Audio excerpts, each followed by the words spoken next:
All right. Thank you guys for participating. I'll try to keep this brief, and please feel free to ask questions as I go along. I just wanted to introduce myself. I'm Andrew Stanley.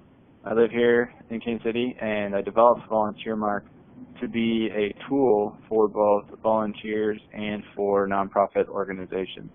Our website is volunteermark.com, and when you go here, we have a search so that people looking to get involved can type in, something that they're interested in or the name of your organization and a zip code, and then we show different search results for how they can get involved here in Kansas City. So, for example, I typed in Halo, so these are going to be the opportunities that Halo has posted on our website. Alternatively, you can just click on the Halo Foundation logo, and this is your organization's page on VolunteerMark.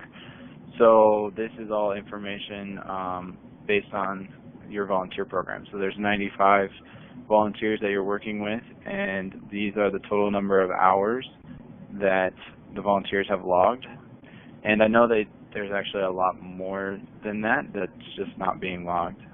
So we'll talk about how you can log hours as a volunteer, because that does help the Halo Foundation to have that information for their grant applications that they submit, and then also just to kind of keep track and see how they're doing to grow their program.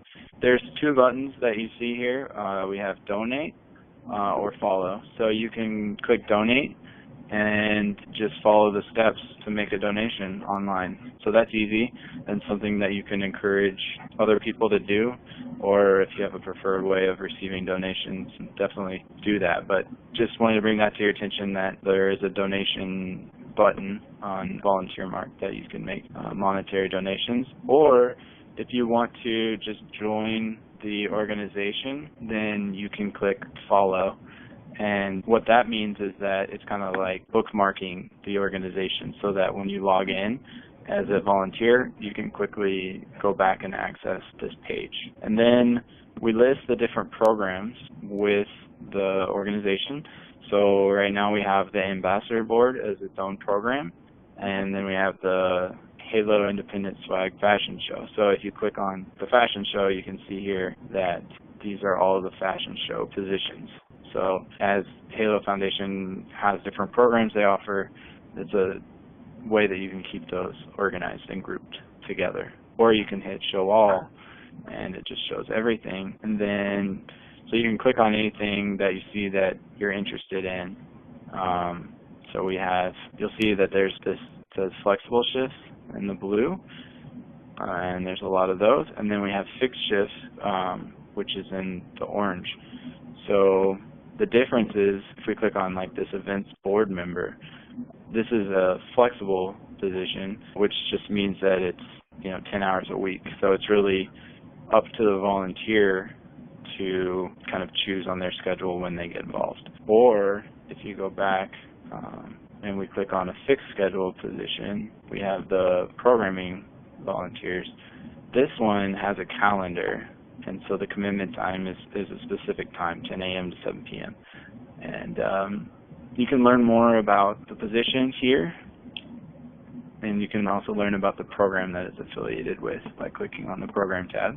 And if you're wanting to sign up, then we click View Calendar to apply. And then we can scroll down, and we see that there's 3 different times that I could sign up for this particular position. And I see that there are 10 slots available. So that's kind of the different sign-up opportunities. And then there's also, we can have a one-time event. And when you see that, then they have different shifts for the same day. But anywhere that you see a sign-up button, you can click on that and sign up for that. So I can show you what that looks like from the volunteer's perspective. So I'm opening a new browser so that we can kind of see how that works from start to finish for a volunteer. So I will go ahead and sign up for that fixed shift position. So I'll view the calendar, and I will go to August, and I'll sign up for the 6th. And so when I click on that, it says please log in to continue. So if you guys already have an account, then you just type in your email address and password, And if you forgot your password, then we do have a reset password feature. Or you can register a new account by clicking on the Register New Account tab, and we just need a name, email, and password, and then you're all set. Or you can just log in through Facebook or with your Google account. So I like to log in through Facebook because I'm already logged into Facebook, so that makes that really fast and easy to do that. So then when I log in, it says I successfully applied for that position. And so if I go to my volunteer dashboard, this is what I see as a volunteer, and I can see how many approved service hours that I had, and then I can have my calendar, which shows everything that I've signed up for. So what's nice about this is I have one account on VolunteerMark, and then I can get involved with all these different organizations. So I'm actually involved in several organizations, and so I can go here and I can go see August, which I just signed up for this position. I could learn more about what I signed up for and the organization that's with, and I see that I'm in a pending status. So I'm not approved until the Halo Foundation administrative user accepts me for that position.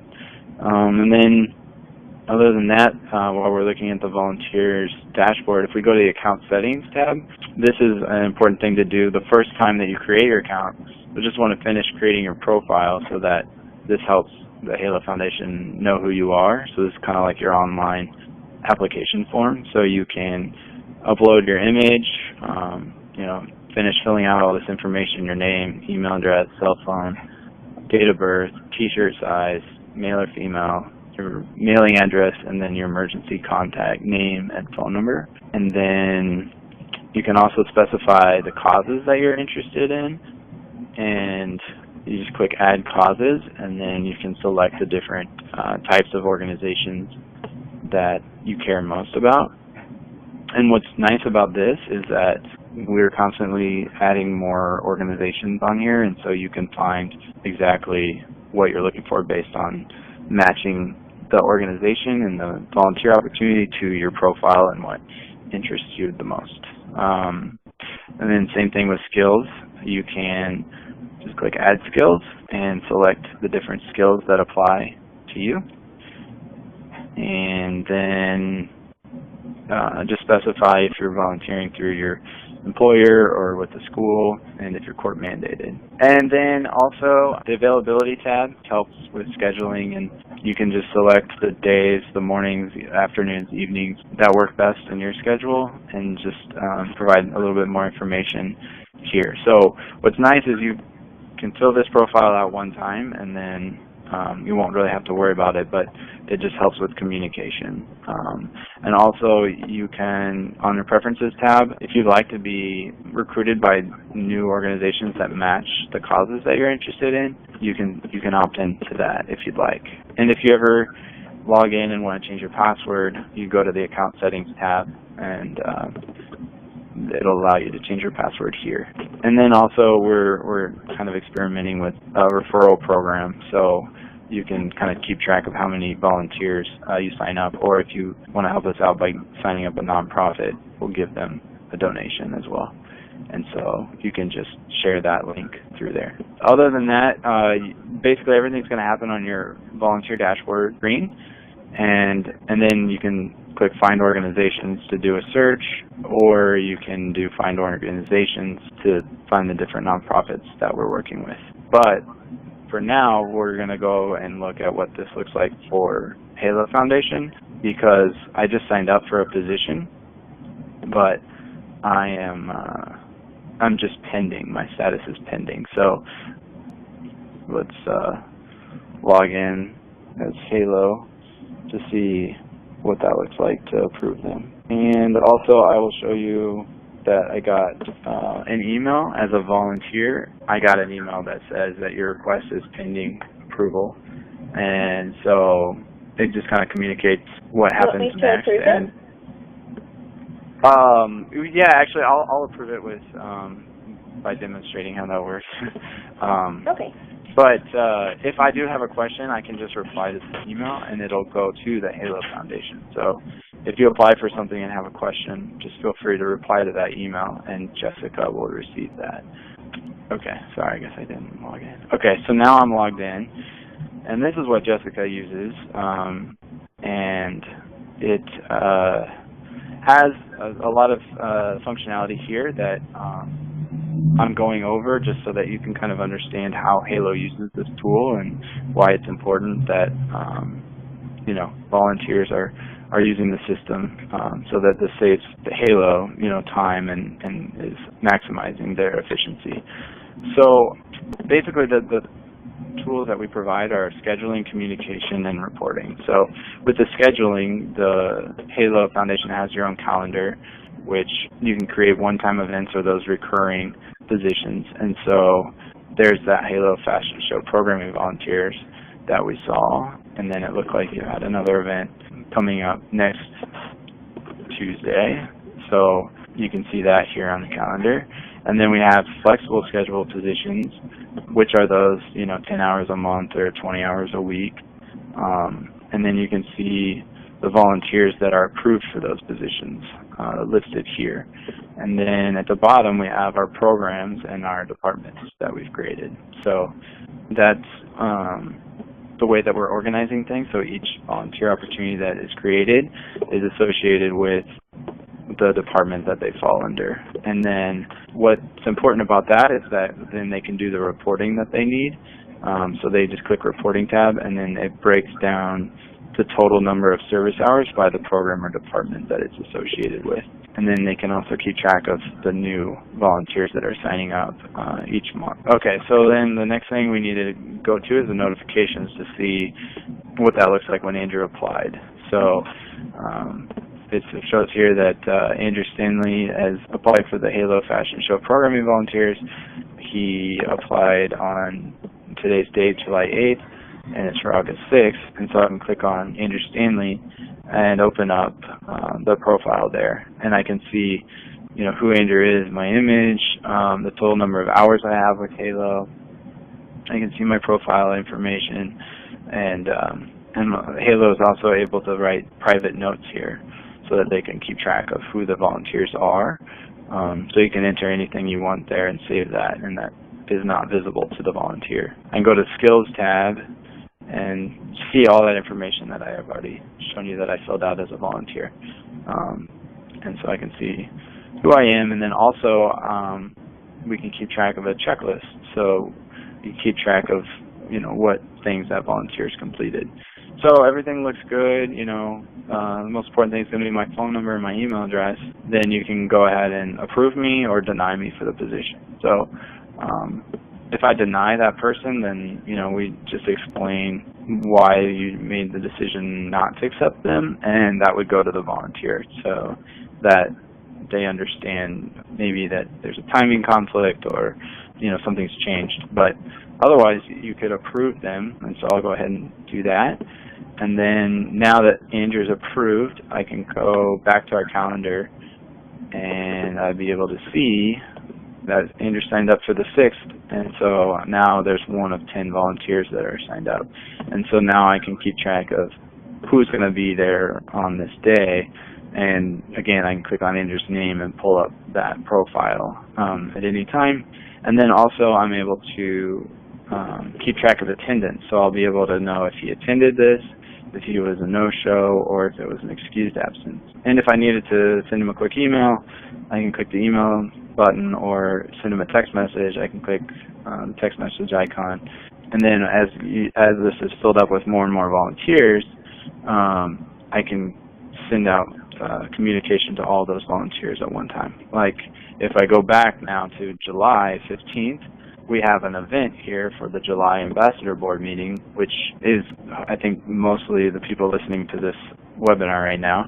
So this is created as a one-time event, and so the venue is listed here. So if that location changes, you can specify that. And then it has the date and time, and then there's just going to be one shift for that, the monthly Ambassador Board attendee, and it has the time for the shift. But then on the last step, we indicated that this is a private event, which is why it didn't show up under the Halo organization page, because it's only going to be available to the 2014 Ambassador Board volunteers. So what that means is that Jessica can go here under Actions, and she could send a text message, and it would text message everyone that signed up for that, or again, she could do the email, or she can go and she can click invite, and she could choose who she wanted to invite, and then the volunteer would be able to approve that they're interested in participating in that particular event. So that's how they're going to be managing the meeting. So July, August. So it's not populated yet for August. But a nice tool that Halo can use is that we have a copy. So, if it's the same type of event, obviously this one's not going to be a Snow and Co., but it would copy over all that information, so you wouldn't have to re-enter that. And then as a volunteer, another way that you could share it is by viewing this, and so it has its own URL up here, and so you can copy this and paste that to who you wanted to invite for that sign up, because again, this is a private sign up. But it is important that each Ambassador Board would sign up for this each month, because then we'll be keeping track of attendance this way. And I believe Halo has certain goals for participation levels for the Ambassador Board members. So this is the tool that they're going to use to be able to keep track of that. Also, if Jessica or anyone wants to come in here, you can also add hours by clicking the Actions button and selecting that, and so then you could just assign hours. We could give hours for participating in this webinar, for example. I won't do that now, but you would just type in how many hours you wanted to give, and it would automatically assign that to those people's accounts. And then the other thing, okay, so now that I'm approved, I'll jump back as a volunteer and reload my dashboard and show you how, as a volunteer that's approved for a position, how you'd log your hours. We can just scroll down, and since I actually signed up for a shift on my calendar, then I would click on that day, and I say that I'm approved here now, but this is in the future, so I guess this is a bad example. I'm not able to log my hours, but there would just be an icon right here with a clock on it, and that's how I would submit hours, and then Jessica would approve those hours. Let me sign up for something that's already taken place. So we can just momentarily put me on this position. So Jessica can also just assign me to, or can assign any volunteer to a position herself. So she can just find Andrew Stanley. And also these don't appear as links, but these are links. So if I wanted to see who Alyssa is, I can click on her name to open their profile. And then also you can keep track of if they have an account or not. And if they don't have an account, then I can assign them, but they're not able to log in with their own password and sign up for things themselves. So it's best if everyone has an account. So I choose Andrew and assign myself there. And now you can see that Andrew is assigned for that position. Now if I refresh this page, I'll have a position associated with me that I can see the position title name right here, the commitment time, read my description, and then there's the icon that you'll see. So I just click log hours, and it'll open up this window, and I just say, that I worked 20 hours, and I'll submit that, and then we'll deny that because that's not true. So then I go back to Halo's dashboard and click on notifications, and I see that Andrew says that he worked 20 hours, and I'll just go ahead and deny him and say, you know, why I was denied. And so that makes that go away, and then I got an email that says that I was denied for that. It looks like it's taking a little bit of time. But one thing that's kind of cool, though, I wish I might just go ahead and approve 1 hour, though. Let's try that, because I wanted to show you the email that you get, which is kind of a nice feature. That as an organization or as a volunteer, I can share that on my social media when I get approved hours. So I'm going to go ahead and approve the 1 hour request. There we see my denial email. There we go. Now I have congratulations, your service hours approved.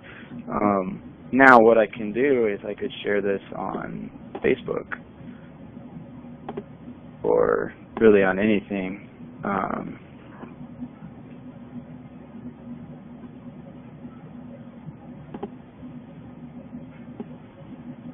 So now when I share this, it has its own page, and so when people click on that, it's specific to me and my experience, and then if somebody clicks sign me up to volunteer, then you can keep track of how many people you've recruited to join. So that could be a fun way that Halo could kind of incentivize how many volunteers you've recruited, and you can keep track of that information by the volunteer, and even VolunteerMark will make a donation to the organization for which a volunteer can recruit 5 of their friends. So that's an opportunity that you guys could take advantage of, and it's just a fun way to show your friends, you know, that you're volunteering, and so that we're trying to do more social media integration, things like that. But again, you have to get your hours approved to be able to have that page to share. Other than this, I'll show a quick other feature, and then I'll open up for questions. Is you can tag different volunteers, so group together different people that might have something in common. Maybe we could do it by department. Yeah, that's true. By department. Now they're already associated. You're right. Okay, if I select multiple people, like Lisa and Sarah, then I can say here that I can say that they are, you know, creative or whatever I wanted to save as a tag. And so now that's going to be associated to those people that I selected, and that'll be everywhere on the system. So if I went to communications and I wanted to send a text message to people that are creatives, then I just type in that tag, and it looked like one of the profiles didn't have a cell phone, so I wasn't able to email them. But if everyone had a complete profile, then when I type in that tag, it'll populate that. So it does have their email, so I can send them a group email.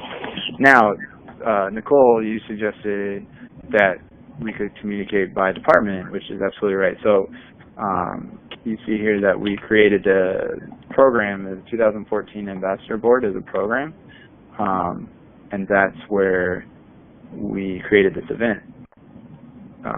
It is affiliated with that program. So what that means is we can go to communications, and I could do a text message, and I could type in the program name, which would be 2014. Just make sure I do the program. There it is. So now when I click that, it's going to populate it with everyone that's affiliated with that program. So that's a quick way that she can communicate with all of the Ambassador Board members if there's any kind of update to the next meeting or wanting to plan something new. She can do that. Same thing with the email, or same thing with, you know, anywhere where people are signed up. Like she could just blast that out to these 17 people, as we showed earlier, or with the tag too. She could tag them as maybe some subset of the Ambassador Board, for example. So we can go ahead and delete those creative tags, but you can use the tags however you'd like. They're flexible for however you might want to group people together. And I'm talking a long time. I'm sorry. I hope you guys are still with me and aren't completely bored out of your minds. But there's a lot here that you can do, and just kind of sum it all up. It is a tool that helps both the organization and the volunteer. So as a volunteer, it makes it really easy to keep track of how many service hours you have, what your calendar is, communicate with people. For example, I'm signed up with this art auction co-chair, but I'm actually not doing that. So I want to open that up to other people to sign up for it. So I can also back out of opportunities too. So it just makes communication streamlined between you as a volunteer helping out and the organization trying to work with a variety of different people and their different schedules and skills. So I'll go ahead and back out of that position. So now I'm no longer signed up for it. And I could also back out of this event here. Maybe I can help out, but I'll have to look before I commit myself to that. But so yeah, it's that easy. Now you can sign up, you can back out, and you can log hours. And then the last thing is, as a volunteer, I can show a certificate of all of my approved hours. So if you're a student and you need these hours for a service learning course, or your school requires service work, this is what you can print off, and it's verifiable online. So you could give this to your school, and they would be able to accept this, as opposed to having to track down somebody and get a signature and go the kind of manual process route. Also, if you are an employee, a lot of employers in town will match the number of service hours that you volunteer with a donation to that organization. So you would be able to generate this list specific to, if we wanted to, we can just see how many hours did I do with Halo Foundation, and then generate that certificate. So you can see that I have 12.41 hours. And so then this is just a way of authenticating that experience and being able to keep track. At the end of the year, you can even write off the mileage to and from volunteering. And so that's something as a tax incentive that you can do as well as a volunteer. So this is a tool for you. It's completely free, and I want to know how I can make it better. I want to make it user-friendly. You can access our website from your phone, or we do have a mobile app, and the mobile app's for Android and iPhone, and that's still kind of in its beta phase, but any suggestions you have on improving that, please let me know. Okay, well, I did record this, so hopefully that works, and you can share that to the rest of your team. And I appreciate you guys taking time this evening to learn more about VolunteerMark, and hopefully, you find the tool to be helpful and easy to use. And also, another resource I do definitely want to point out is that when you come to our website, under the More tab, but we'll be soon making this easier to find, but you just click on the Learning Center, and this is a great resource both for the volunteer coordinator or the volunteer. So it's broken down by the type of user that you are. So if you're a volunteer, you can click here, and then we have videos and articles about what VolunteerMark is, why we created it, how do you create a profile, how do you complete your profile, filling out all the information, how do you sign up. And so it's got a lot of instructional videos and content that will be very helpful for you. So definitely, if you get stuck on something, try here. Also, we have our contact form, and then if I'm signed on, in the bottom right-hand corner, it'll say live chat, and you can just chat with me live, or you can just fill out this form, and it'll send me an email, and I'll get back to you right away. And my phone number is down here at the bottom as well. If you have any questions, definitely let me know how I can help you. And with that, I will end the webinar and look forward to working with you guys soon. Thank you so much, Andrew. Appreciate it. Thank you. Thank you. Take care. Bye.